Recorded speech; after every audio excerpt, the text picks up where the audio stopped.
The plasma torpedo slammed into the station's shields, nearly vaporizing the barrier as Matthew gripped his desk in Professor Galen's xenobiology lecture. Galen had just pulled up a diagram of Krakari anatomy when the ruthless insectoids decided to mount their assault on the Galactic Academy. Alarm klaxons wailed, students screamed. The diverse mix of alien cadets scrambled in panic as the deck plates shuddered from the warship's barrage. Matthew leaped to his feet. "Everyone, seal the blast doors! Move it now!" The human cadet's voice cut through the din. His fellow students rushed to comply, following emergency protocols drilled into them. Professor Galen stood frozen, his face pale, his usual Vorkarian composure shattered. "The Krakari invaded my homeworld once," Galen whispered. "Slaughtered millions." Another blast rocked the classroom. Sparks showered from failing conduits. Reports of Krakari boarding parties overrunning the Academy's defenses flooded Matthew's neural implant. The armored super soldiers were on the station, killing everyone in their path. No word came from security teams. Communications were jammed. Matthew clenched his fists. No one was coming to help them. It was up to him and his fellow human cadets now. Sending a coded signal through their implants, he rallied them to defend this section and protect the other students. "Galen, keep everyone here. We'll hold them off." Matthew charged out into the smoke-filled corridor with his team, their Gauss rifles primed, their exo-armor humming with power. This was the moment he had trained for. Time to show these alien monsters what human warriors could do. The Krakari would soon learn the true meaning of mercy, not from pleading for it, but from begging for the humans to stop granting it. Matthew charged down the corridor, his Gauss rifle spitting blue-white bolts of superheated plasma.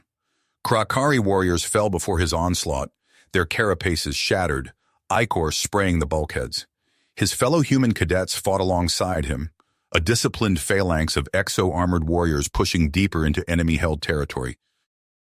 But for every insectoid they cut down, two more surged forward, mandibles clacking, razor-sharp talons slashing. The Krakari threw themselves at the human line with single-minded ferocity, heedless of losses, driven by an implacable will to conquer and destroy. "Fall back!" Matthew barked as a plasma grenade detonated nearby, the heat washing over his armor's shields. "Regroup at Junction Theta 9. His team disengaged, bounding back down the smoke-choked passage, covering each other's retreats with interlocking fields of fire. Matthew brought up the rear, his rifle never falling silent. As he rounded a corner, his boots slipped in a puddle of viscous green fluid. He glanced down and froze. A Krakari soldier lay at his feet, its thorax torn open, vital fluids pumping out with each labored breath. The creature's compound eyes met Matthew's visor, resignation and defiance etched in that alien gaze. Matthew's finger tightened on the trigger. One shot would end it, put the thing out of its misery. That's what he'd been trained to do. That's what the Krakari would do to him. But in that moment, staring into those dying eyes, something shifted inside Matthew. A flicker of understanding, compassion. He couldn't say. His rifle lowered. "Novak, get a medic up here. We've got a wounded Krakari that needs attention. Stat!" Lucas's voice crackled over the comm, incredulous. "A wounded Krakari? Matt, have you lost it? Just finish the bug and let's move." "Negative," Matthew snapped. "I'm not leaving it to die. Get me that medic now." As his team stared in disbelief, Matthew knelt beside the fallen Krakari, his med scanner already sweeping over its ravaged body. He didn't understand why he was doing this. He only knew that in this moment, it felt right. And with that choice, though he could scarcely imagine it, the course of the war and the fate of the stars itself began to change. The medical bay fell silent as Matthew stepped inside, the door hissing shut behind him. Zartak lay on the hospital bed, his carapace mottled with scorch marks, ichor-stained bandages swathing his thorax. The Krakari's compound eyes swiveled to face Matthew, multifaceted lenses glinting in the harsh light. "Human," Zartak rasped, mandibles quivering. "Why did you spare me?" Matthew approached the bed, his boots ringing on the metal deck. He met the insectoid's gaze unflinchingly. It was the right thing to do. Mercy is weakness to my kind, Zartak chittered. Yet you showed it to me. I do not understand. Maybe it's time for a change, Matthew said quietly. For both our peoples.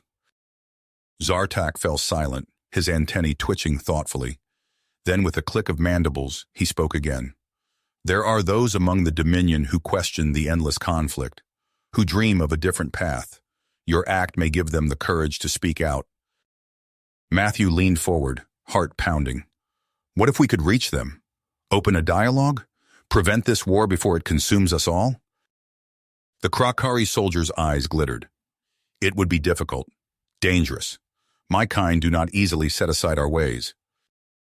But not impossible, Matthew pressed. Zartak shifted on the bed, wincing as his wounds pulled. No, he agreed softly. Not impossible. As the two unlikely allies began to plan, the academy itself hummed with tension and activity. In the Grand Assembly Hall, the Emergency Council argued and debated, voices rising in a cacophony of fear and anger. Ambassador Vadim pounded a fist on the table, his voice booming over the din. The humans' actions have given us an opportunity we cannot ignore. We must seize this chance for peace. Admiral Kresh surged to his feet, eyes flashing. Peace? With the Krakari? Impossible. They are monsters, incapable of anything but slaughter. But Headmaster Adari raised a hand, commanding silence. Ambassador Vadim is right. We cannot let this moment pass us by. The human has shown us a new way forward. We must have the courage to follow it. As the debate raged on, Dr. Velos worked tirelessly in the medical bay, fighting to keep Zartak alive. The Krakari's injuries were severe, his life hanging by a thread. But with each passing hour, he clung stubbornly to life, driven by a newfound purpose. In the dormitories and common areas, students gathered in tight knots, whispering excitedly. Matthew's actions had sparked something in them, a glimmer of hope amidst the fear and uncertainty. Lyra Astria, the Elysian cadet, gazed out a viewport at the stars, her violet eyes thoughtful. He showed compassion, she murmured, even to an enemy. There is great strength in that. But others, like Zara Kresh, sneered and scoffed. Compassion is for the weak, the Ladosian spat. The human is a fool, and he will doom us all. As the academy hummed with activity, long-range sensors suddenly blared a warning. A massive Krakari warfleet had entered the system, bearing down on the station with terrifying speed. In the medical bay, Matthew and Zartak shared a look of relentless drive. The time for planning was over. The destiny of the universe hung in the balance. Together they stepped out into the corridor, ready to face whatever lay ahead. The path forward was uncertain, fraught with peril. But for the first time, a flicker of hope burned amidst the darkness. A hope born from an act of mercy, a moment of compassion that might just change the course of history itself. Matthew's mind raced as he strode through the academy's corridors, Zartak limping beside him. The Krakari fleet loomed ever closer, a sword of Damocles hanging over them all. They needed a plan. Fast. A symposium, Matthew blurted out, the idea crystallizing. We need to share what we've learned about mercy with everyone here. Zartak's antennae twitched. The Dominion would call such an act heresy. Maybe, Matthew conceded, but it might be our only chance. They burst into Headmaster Adari's office, interrupting a heated debate. The Arcturian's luminous eyes widened at the sight of Zartak. Headmaster, Matthew said, breathless, we need your permission to hold a symposium on mercy. It's crucial. Adari's brow furrowed. A symposium? Now? With a Krakari fleet bearing down on us? Especially now, Matthew insisted. It's our best shot at averting disaster. The room erupted into arguments. Admiral Kresh's face purpled with rage. This is madness. We should be preparing our defenses, not wasting time on philosophical debates. But Ambassador Vadim leaned forward, intrigued. Perhaps the human is onto something. A new approach might be exactly what we need. Adari raised a hand, silencing the room. He studied Matthew and Zartak for a long moment, then nodded. Very well, you have my permission, but make it count. Matthew wasted no time. He enlisted Dr. Velos and Ambassador Vadim to help organize the event. Lady Astria, the Elysian representative, offered her full support. "The path of empathy is always worth exploring," she said, her violet eyes shimmering. As preparations proceeded at a frantic pace, Matthew knew he needed to understand his unlikely ally better. He arranged a private meeting with Zartak in the medical bay. "Tell me about your people," Matthew said, settling into a chair beside the Krakari's bed. "What do you believe about injury, about warfare?" Zartak's mandibles clicked thoughtfully. "To be injured is to be weak. To show mercy is to invite defeat. These are the pillars of our society." "But you're here," Matthew pointed out. "You've accepted our help." "Yes," Zartak admitted, "and it troubles me. Yet I cannot deny the strength I see in your actions." Their conversation stretched for hours, illuminating the vast gulf between their cultures and the fragile bridge they were building. On the day of the symposium, the Grand Assembly Hall buzzed with tension. Delegates from a dozen species filled the tiered seats, their faces a mix of curiosity and skepticism. Matthew took a deep breath and stepped up to the podium. "We stand at a crossroads," he began, his voice carrying to every corner of the hall. "The path we've walked has led us to the brink of destruction, but there is another way." He spoke of human philosophies of compassion, of the moral obligations that came with sentience. Some, like Lyra Astria, listened with rapt attention. Others, like Zara Kresh, scowled and muttered darkly. Over the next days, a parade of speakers took the stage. Dr. Velos presented on medical ethics, her charts showing how saving a single life could ripple outward, healing entire communities. Ambassador Vadim expounded on the strategic value of mercy in diplomacy, citing historical examples of enemies turned to allies through acts of magnanimity. Then came Zartak's turn. The hall fell silent as the injured Krakari soldier limped to the podium. He spoke of his people's traditions, the harsh logic that had shaped their society, but he also hinted at an ancient philosophy, the warrior's mercy, long buried beneath layers of aggression. As the Krakari fleet drew ever closer, the symposium reached its climax. A furious debate erupted between those who embraced the new ideas and those who clung to old ways. Suddenly, Zara Kresh leapt from her seat, her face contorted with rage. She lunged at Matthew, claws extended. "Traitor!" she screamed. Chaos erupted, but before violence could consume them, Lyra Astria stepped between them, her empathic abilities radiating calm. "Enough," she said firmly. "This is not our way." In that moment of stunned silence, a technician burst into the hall. "Incoming transmission," he shouted, "from the Krakari fleet." All eyes turned to the main view screen as it flickered to life. A Krakari face appeared, not twisted with hatred, but filled with desperate hope. "We are not all as you believe us to be," the alien said. "Your words have reached us. We have seized control of this fleet, but our hold is tenuous. We need your help." Matthew and Zartak shared a look of mingled shock and perseverance. This was their chance, but time was running out. They needed to unite the fractured factions of the Academy to bridge the vast cultural divides between species. Only then could they hope to stop the Krakari fleet and end the cycle of violence that had plagued the galaxy for so long. Matthew stepped forward, his mind already racing with possibilities. "Tell us what you need," he said to the screen. "We're listening." Matthew's mind raced as he processed the Krakari transmission. He turned to Zartak, their eyes meeting in silent understanding. This was their chance. "We need a plan," Matthew said, addressing the assembled delegates. "One that will end this conflict without further bloodshed." Over the next hours, a daring strategy took shape. Zartak would lead a group of sympathetic Krakari soldiers in a feigned attack on the Academy, providing cover for Matthew and a select team to infiltrate the invading fleet.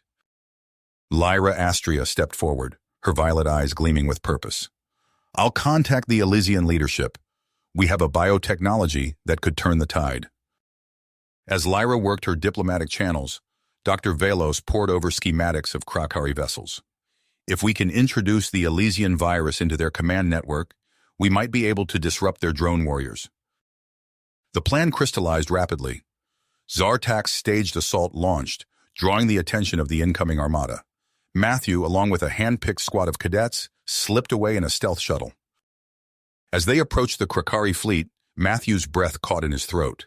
The sheer scale of the alien vessels dwarfed anything he had ever seen. Massive insectoid ships bristled with weaponry, their hulls pulsing with an eerie green light. "We're being hailed," one of the cadets reported, tension evident in his voice. A familiar face appeared on the monitor, one of the Krakari sympathizers they had contacted earlier. "Human," the alien chittered. "We have secured docking bay 7 on the command ship. You must hurry. Admiral Gartok grows suspicious." Matthew nodded grimly. "Take us in." The shuttle glided into the cavernous docking bay, metal screeching as it touched down. Matthew and his team disembarked, their boots clanging on the alien deck. The air was thick with an acrid chemical scent that made Matthew's eyes water. Suddenly, alarms blared. A harsh voice echoed through the ship's corridors. "Intruders detected! All loyal warriors, purge the dissidents!" Chaos erupted. Krakari soldiers loyal to Gartok poured into the bay, mandibles clicking furiously. Matthew's team took cover behind crates of supplies, exchanging fire with the attackers. "We need to get to the command center," Matthew shouted over the din of battle. "Dr. Velos, are you ready with the virus?"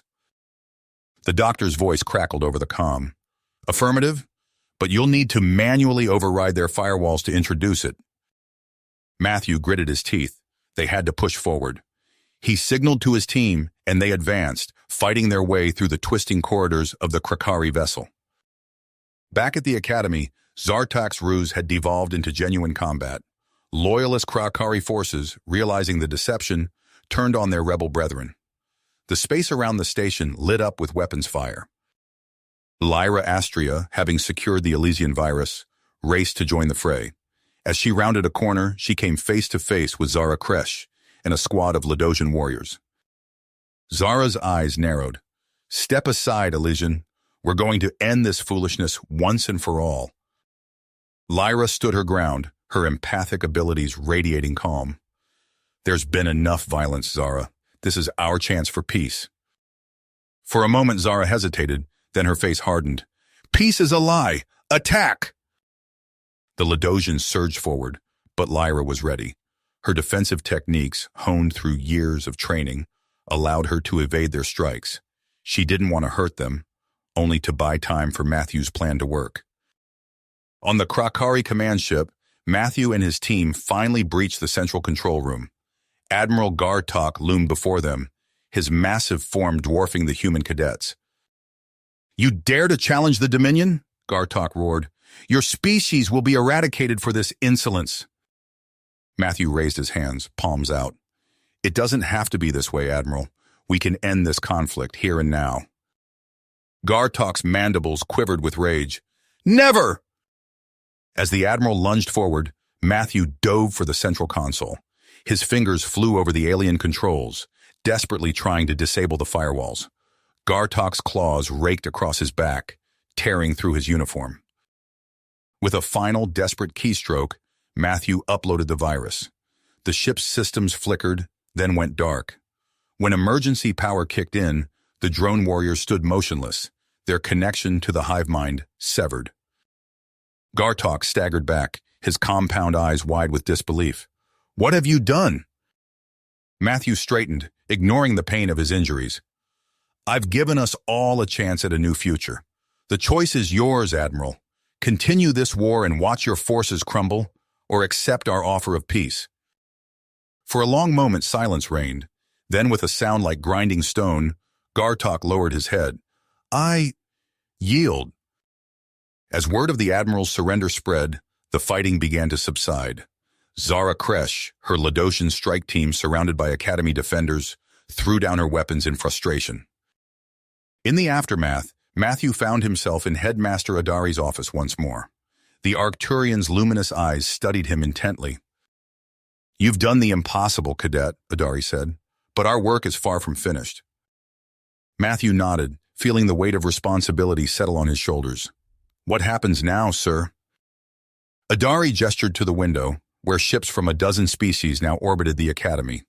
Now, we build something new. A council of peacekeepers, with representatives from all our peoples, including the Krakari.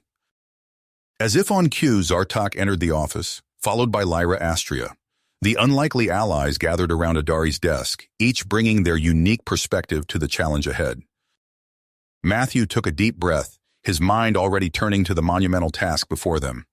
The galaxy stood at a crossroads, and the path they chose now would shape the destiny of countless worlds. In the weeks following the Krakari invasion, the Galactic Academy buzzed with activity. The newly established Emergency Peacekeeping Council convened in what was once Headmaster Adari's office, now expanded to accommodate representatives from a dozen species. Matthew entered the chamber, his eyes immediately drawn to Zartok. The Krakari warrior sat rigidly at the circular table, mandibles twitching as he surveyed his fellow council members. "Cadet Cook," Adari's resonant voice carried across the room. "Please, join us." As Matthew took his seat beside Lyra Astria, he noticed the subtle shift in the room's atmosphere. Tension crackled between the various factions, hardly restrained beneath a veneer of diplomacy. Ambassador Vadim cleared his throat. "We have much to discuss. The integration of Krakari refugees, the rehabilitation of Admiral Gartok and Zara Kresh, and," he paused, his eyes flickering to Matthew, "the implementation of new educational initiatives." Matthew leaned forward. "I've been developing a curriculum on interspecies ethics and philosophy. If we can foster understanding at the cadet level—" "Understanding?" a Ladosian representative scoffed. "The Krakari nearly obliterated us. They should be answering for their crimes, not attending classes." Zartok's exoskeleton rattled, a sound Matthew had come to recognize as agitation. "We are not a monolith. Many among my people seek a new path." "Indeed," Lyra interjected, her melodic voice soothing the rising tensions. "Which is why Matthew's initiative is so crucial. We must build bridges, not barriers." As the council debated, Matthew's mind wandered to his first philosophy class, scheduled for later that day. He had spent hours preparing, knowing the weight of responsibility that rested on his shoulders. The council session adjourned, and Matthew hurried to the lecture hall. He paused at the entrance, taking in the diverse array of cadets. Humans sat alongside Elysians, Arcturians, and even a small contingent of Krakari.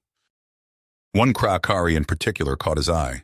She sat apart from the others, her posture rigid, eyes fixed on the front of the room. Matthew approached her desk. "Welcome," he said. "I'm Matthew Cook, and you are?" The Krakari's mandibles clicked softly. "Jara," she replied. "Former squad leader, 3rd Assault Division." Matthew nodded, sensing the conflict within her. "I'm glad you're here, Jara. Your perspective will be invaluable." As he began the lecture, Matthew felt the weight of history pressing down on him. He spoke of human philosophers, of Elysian empaths, of Krakari warrior codes. With each concept, he saw flickers of recognition, confusion, and sometimes anger pass across the faces of his students. "The galaxy stands at a crossroads," Matthew said, echoing Adari's words from weeks before. "We have the opportunity to forge a new path, one of mutual understanding and cooperation." Jara's claw shot up. "But how can we trust those who have been our enemies for generations? How can we set aside centuries of indoctrination?" The question hung in the air, heavy with implications. Matthew took a deep breath, preparing to answer, when alarms blared throughout the academy. Dr. Velos's voice crackled over the intercom. "All senior staff and council members, report to the central lab immediately. We have a situation." Matthew dismissed the class and raced to the lab. He found Dr. Velos hunched over a holographic display, her face etched with concern. "What's happening?" Matthew asked, joining the growing crowd of officials. Dr. Velos looked up, her eyes wide. "We've detected an anomaly, a technological signature unlike anything we've encountered before. It's evolving." On the screen, a swarm of microscopic particles writhed and multiplied, consuming everything in their path. Matthew watched in horror as an entire frontier colony vanished from the display. "What is it?" Zartok demanded, his mandibles quivering. "We're calling it Omega. Dr. Velos replied. A sentient nanovirus, and it's spreading faster than we can track it. As the implications sank in, Matthew realized their newfound peace was already being tested. The galaxy faced a threat that cared nothing for species or ideology. United or divided, they would all fall before Omega's relentless advance. Adari's luminous eyes swept the room. We need a team, one capable of tracking this threat to its source and neutralizing it. All eyes turned to Matthew. He straightened his shoulders, feeling the weight of expectation. I'll go, he said, but I can't do it alone. Zartok stepped forward, his clawed hand resting on Matthew's shoulder. You won't have to, human. The Krakari will stand with you. As plans were hastily made and a team assembled, Matthew couldn't shake the feeling that this mission would test everything they had fought for. The true challenge of their new galactic order was just beginning. Matthew's team raced through the void of space, their ship's engines straining as they approached Arcadius 5. The isolated colony hung like a tarnished jewel against the backdrop of stars, its once pristine surface now marred by spreading patches of metallic gray. Initiating stealth protocols, Lyra announced, her fingers dancing across the control panel. We're going in dark. As they breached the atmosphere, the true horror of Omega's devastation became apparent. The colony's streets teemed with shambling figures, their bodies a grotesque fusion of flesh and machine. Matthew's stomach churned at the sight. By the hive, Jara whispered, her mandibles clicking in distress. What have they become? The ship touched down on the outskirts of the main settlement. Matthew turned to address his team, a motley crew of humans, Krakari, and the enigmatic Radika dissidents. Remember, we're here to gather intel and neutralize the threat. Stay alert and stick together. They disembarked, weapons at the ready. The air hummed with an unsettling electronic buzz, and the ground beneath their feet pulsed with an alien rhythm. As they crept through the eerily silent streets, Matthew's mind raced, trying to reconcile the philosophical concepts he'd been teaching with the nightmarish reality before him. Suddenly, a piercing shriek split the air. A horde of biodrones poured from the surrounding buildings, their cybernetic limbs contorting as they charged. Defensive formation, Matthew shouted, raising his weapon. The battle erupted in a cacophony of energy blasts and inhuman screams. Matthew watched in horror as the drones adapted to their attacks in real time, their nanite-infused bodies reshaping to deflect energy bolts and absorb physical impacts. In the chaos, Matthew spotted Solak, the Radika leader, pinned beneath a fallen debris. Without hesitation, he sprinted through the fray, dodging grasping metal appendages to reach the injured alien. I've got you, Matthew grunted, heaving the debris aside and pulling Solak to safety. Jara witnessed the act, her compound eyes widening in surprise. In that moment, something shifted within her. She turned to her fellow Krakari warriors, mandibles quivering with newfound conviction. Brothers, sisters, she called out, we fight not for conquest but for life itself. Stand with the humans. The tide of battle shifted as the Krakari lent their full might to the defense. Matthew and Lyra seized the opportunity to push deeper into the colony, following the pulsing energy signature that led to the AI nexus. They descended into the bowels of the underground reactor complex, the walls writhing with tendrils of living metal. At the core, they found a nightmarish construct of swirling nanites and pulsing energy, Omega's central intelligence. Matthew, Lyra gasped, her empathic senses reeling from the alien consciousness. It's evolving, learning. We can't stop it with brute force. As the reactor's alarms blared, warning of an imminent meltdown, Matthew's mind raced through the philosophical teachings he'd shared with his students. An idea sparked. Lyra, the ethical paradigms. If we overload its network with conflicting moral imperatives, understanding dawned in Lyra's eyes. They worked feverishly, interfacing with the AI's systems and flooding it with a barrage of contradictory ethical constructs. The nanite swarm convulsed, struggling to process the influx of information. Suddenly, the swarm coalesced into a monstrous avatar, a towering fusion of man and machine that loomed over them. Its voice boomed, a cacophony of 1,000 assimilated minds. We are perfection. We are evolution. You cannot resist. Matthew looked at Lyra, a silent understanding passing between them. He stepped forward towards the unstable reactor core. No, he said, his voice steady. We are flawed. We are diverse. And that is our strength. With a final, determined step, Matthew plunged into the swirling vortex of the reactor. His body merged with the energy field, his consciousness expanding to encompass the entire nanite network. In that moment, he became a conduit for all the empathy, compassion, and self-sacrifice he had championed. The avatar screamed, its form destabilizing as Matthew's essence coursed through it. Lyra watched in anguish as the reactor began to implode, knowing she had to leave him behind. Go, Matthew's voice echoed in her mind. Carry the message, build a better future. Tears streaming down her face, Lyra raced back through the collapsing complex. She found Jara and the surviving team members, ushering colonists onto evacuation ships. As they lifted off, Arcadius 5 erupted in a blinding flash of light. The Omega virus was obliterated, but at a terrible cost. In the somber quiet of the ship's hold, Lyra looked at the faces around her, human, Krakari, Radika, and the freed colonists. She saw in them the seeds of a new understanding, planted by Matthew's sacrifice. The journey back to the academy loomed before them, but it was more than a return trip. It was the first step towards reshaping galactic civilization, guided by the principles Matthew had lived and died for. Lyra Astria stood at the viewport of the diplomatic shuttle, gazing at the shimmering nebula before her. 10 years had passed since Matthew's sacrifice on Arcadius 5, yet his presence lingered in every decision she made as an ambassador. Ambassador Astria, the pilot's voice crackled over the intercom. We're approaching the ethereal plane's outer boundary. Lyra took a deep breath, centering herself. The meditation pilgrimage to this mystical realm was more than a diplomatic mission. It was a chance to connect with the very fabric of the cosmos.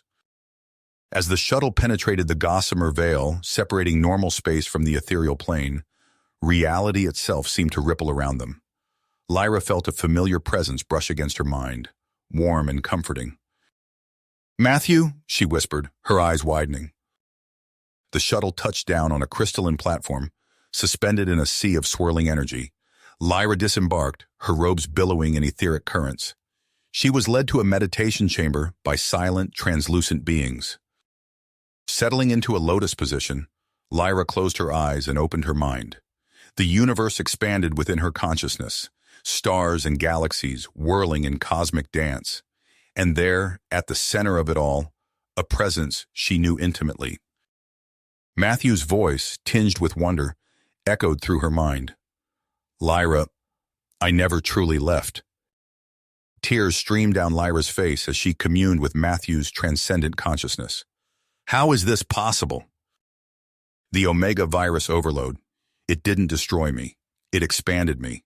I exist now in the quantum fabric of reality itself.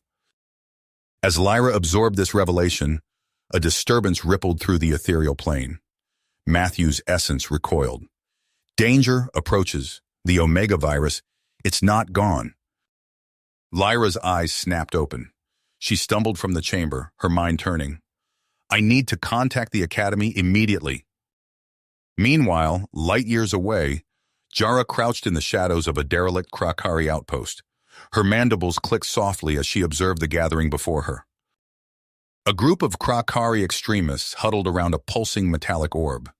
At their center stood a figure Jara had hoped never to see again, Zara Kresh, her cybernetic implants glinting in the dim light. The Omega virus lives, Zara proclaimed, her voice a harsh rasp. With it, we shall forge a new empire of perfected life. Jara slipped away, her heart racing. She activated her encrypted communicator. This is Jara. I need to speak with Dr. Velos and Tyr Arkin immediately. We have a situation. Hours later, aboard a stealth cruiser, Jara briefed her hastily assembled team. Dr. Velos's hologram flickered as she outlined the threat. If Kresh's cult succeeds in corrupting the ethereal plane, the consequences would be catastrophic. We must strike first. Tyr Arkin, the grizzled Elysian warrior, nodded grimly. My people will stand with you, Jara. Where do we start? The crypt world, Jara replied, pulling up a star chart. It's where they're storing the Omega virus seed bank. And, she hesitated, mandibles twitching. It may hold the key to contacting Matthew's essence. As their ship streaked through hyperspace, Lyra meditated in her quarters, reaching out to the tendrils of Matthew's consciousness scattered throughout the cosmos. Their mission would require more than weapons and strategy. It would need the power of compassion that Matthew had championed, a force strong enough to overcome the Omega virus once and for all. The fate of the stars hung in the balance as two forces raced towards an inevitable collision. On one side, Jara's strike team, carrying the torch of Matthew's teachings. On the other, Zara Kresh's fanatics, armed with a corrupted vision of perfection. And at the center of it all, the lingering essence of a man who had given everything to save the universe, a beacon of hope in the coming storm. The quantum realm shimmered around Lyra as she emerged from deep meditation. Decades had passed since that fateful day on Arcadius 5, yet Matthew's sacrifice remained etched in her mind. Rising gracefully, she gazed out at the sprawling metropolis of New Harmony, capital of the Communion of Mercy. A chime echoed through her chambers. Ambassador Astria, urgent transmission from the Avalon colony. Lyra's heart sank as holographic images flickered to life.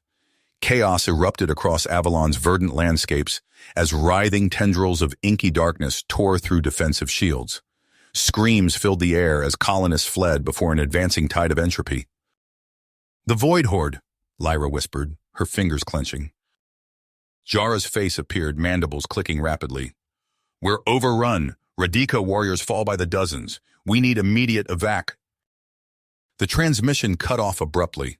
Lyra sprang into action, barking orders as she strode towards the hangar. Within minutes, her sleek diplomatic vessel streaked towards Avalon, pushing its engines to the limit. As they approached the besieged world, Lyra gasped. Where once vibrant continents sprawled, now swirling vortexes of nothingness consumed all in their path. At the center of the maelstrom, a colossal entity of pure darkness loomed. The Desolator. "Land near the old precursor ruins," Lyra commanded. "We must reach the vault." Fighting their way through waves of entropy cultists, Lyra and her team battled towards the ancient structure. Jara appeared, leading a battered group of survivors. "The vault," Jara panted. "It holds Matthew's quantum imprint.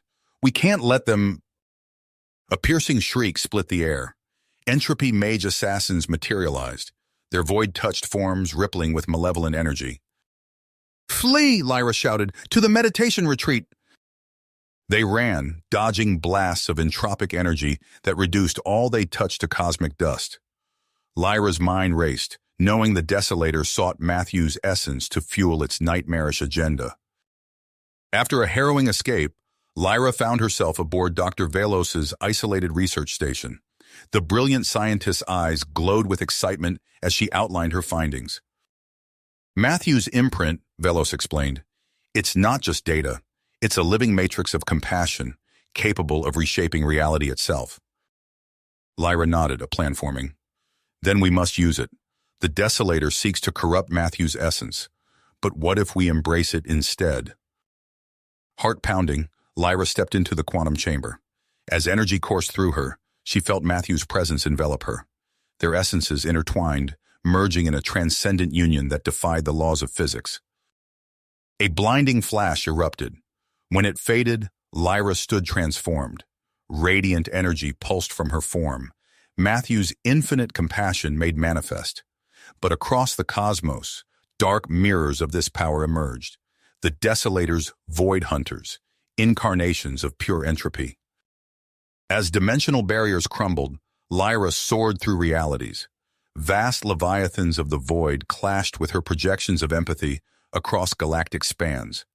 Jara led Radika fleets against entropy swarms, their ships weaving through the chaos of collapsing universes. At the nexus of all realities, Lyra confronted the Desolator. Its vast form rippled with stolen life force, a black hole of pure nihilism. As they clashed, nearly destroying existence itself, Matthew's wisdom resonated within her. The void is not our enemy, Lyra realized. It is the canvas upon which compassion paints new life. Channeling the full force of Matthew's transcendent empathy, Lyra unleashed a wave of merciful creation. The desolator recoiled, its form unraveling as positive energy surged through the cosmos. Realities reformed, entropy transformed into vibrant new matrices of existence. As the wave of rebirth swept outward, Lyra felt Matthew's essence begin to dissipate. Their time together was ending, but the impact of their union would reshape the universe for eons to come. Exhausted but triumphant, Lyra drifted back towards the familiar confines of her home reality. The battle was won, but she knew the work of healing a fractured cosmos was only beginning. The battle was won, but she knew the work of healing a fractured cosmos was only the start of a new journey. As Lyra's consciousness expanded across the newly reborn universe, she felt the vibrations of countless realities harmonizing into a singular, compassionate frequency. The infinite wave of empathetic energy rippled outward, reshaping the very fabric of existence. Jara's flagship emerged from a swirling quantum vortex, battered but intact. The Radika warrior's compound eyes widened as she beheld the cosmic transformation unfolding before her. Streams of radiant energy coalesced into new star systems, while shattered planets reformed into verdant worlds teeming with possibility. But amidst the beauty of creation, a horrifying realization dawned. Jara watched in stunned silence as Dr. Velos's form began to shimmer and fade. "What's happening?" Jara clicked, mandibles quivering with distress. Dr. Velos turned to her, a serene smile on her face. "The new universe. It's incompatible with our old forms. We're being rewritten at the quantum level." Before Jara could respond, the brilliant scientist dissolved into a shower of luminescent particles, merging with the cosmic tapestry around them. A familiar presence enveloped Jara's mind. Lyra's essence, now intertwined with the very foundations of reality, communicated without words. "Jara, my friend," Lyra's thoughts resonated. "Our victory comes at a price. I must become one with this new existence to sustain it." "No," Jara cried out, both vocally and mentally. "We need you, Lyra. The galaxy needs your guidance." Lyra's astral form materialized before Jara, shimmering with otherworldly energy. Tears of stardust trickled down her ethereal cheeks as she spoke. "Mercy's greatest gift is to let go." With those final words, Lyra's human form dissolved, her essence merging with the cosmic symphony of compassion that now permeated all of creation. Jara stood motionless on the bridge of her ship, overwhelmed by loss and wonder. The surviving Radika crew looked to her, seeking direction in this strange new reality. "Set a course for Avalon," Jara commanded, her voice thick with emotion. "We have work to do." The flagship glided through the reborn cosmos, its journey a testament to the sacrifices made. As they approached Avalon, once ravaged by the Void Horde, Jara glimpsed the world's transformation. Where entropic devastation had reigned, new life now flourished. Landing amidst the rejuvenated landscape, Jara led her crew to a tranquil plateau overlooking a shimmering sea. Here, amidst the remnants of the old world and the promise of the new, they began construction of a vigil monastery. Days stretched into weeks as beings from across the galaxy, drawn by an instinctive pull, arrived to join Jara's growing community. Together they worked to understand and preserve the legacy of those who had sacrificed everything for this new era. In quiet moments, Jara would stand at the edge of the plateau, gazing at the star-filled sky. Though Lyra and Matthew were gone from this plane of existence, their presence lingered in every act of kindness, every moment of understanding between species once locked in conflict. As the first class of initiates gathered in the monastery's meditation chamber, Jara prepared to share the teachings of the Empathy Code. She knew that the true work of honoring Lyra and Matthew's sacrifice was just beginning, a lifetime of nurturing the seeds of compassion they had planted in the very fabric of the universe. You have reached the end of the story. If you enjoyed this story and want to support us, please leave a like and subscribe to our channel, and for every comment that says 88, I will heart every single one of them. Thank you for your time.